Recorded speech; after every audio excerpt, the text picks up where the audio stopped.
Сите 95 гласа за. Воздржаи нема, против нема. По скратена постапка и едногласно собранието го донесе законот за амнестија. Расправа немаше, сите присутни пратеници во салата го стиснаа зеленото копче. Го поддржа и ВМРО ДПМН, која пак претходно бараше од кривична одговорност да се спасат сите обвинети и осудени во процеси од 27 април. Денес е ден кога со подадената рака за помирување од страна на председателот на владата, господинот Зоран Заев, ние 8 пратеници го започнавме овој процес на помирување, кој треба да го прифатиме сите. Поминавме многу непријатни ситуации во кои што се обесчовечивме, можеби помалку, но мислам дека побитно е дека на крај сите дојдовме до она што го зборувавме од самиот почеток, дека треба да се погледнеме во очи. Поддршка на законот за амнестија не дадоа од Алијансата за албанците и ЛДП. Ништо не постигнуваме како општество ако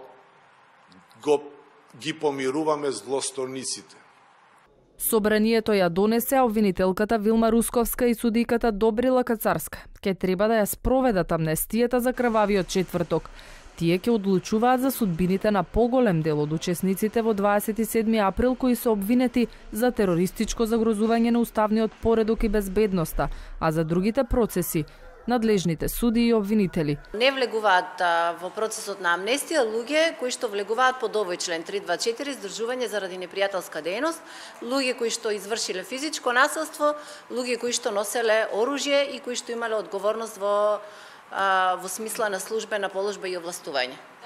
Ниту Русковска, ниту Кацарска не може да им ја расипат математиката на пратениците бидејќи законот ќе мора да биде спроведен.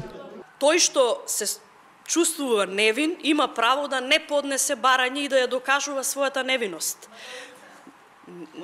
Уцена е тоа, да ви кажам, вака сега, парламентот, значи, вие не си ги валвате рацете, оставате на луѓето на судот и на обвинителството да бира кого ќе амнестија, ќе ушива слободата, кој ќе оди во затвор. И ова е многу нефер, значи, ова е прв пример во светот, јас не верувам дека имamo ваква селективност, значи, ваква осмислена, значи, многу кукавички, многу ви е подол целиот. Нема амнестија и за делото здружување заради непријателска дејност, кое засега му се става на това само на екс-началникот на УБК Владимир Атанасовски.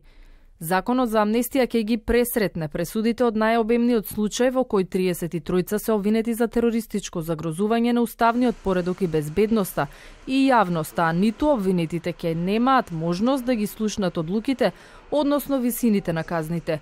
Тие ќе имаат само 5 дена лично да поднесат барање доколку сакаат да бидат амнестирани до судот, кој ќе има исто така 5 дена за одлучување. Во законот не се споменува амнестија на нарачателите, за кои се уште се води предистрага во обвинителството за организиран криминал.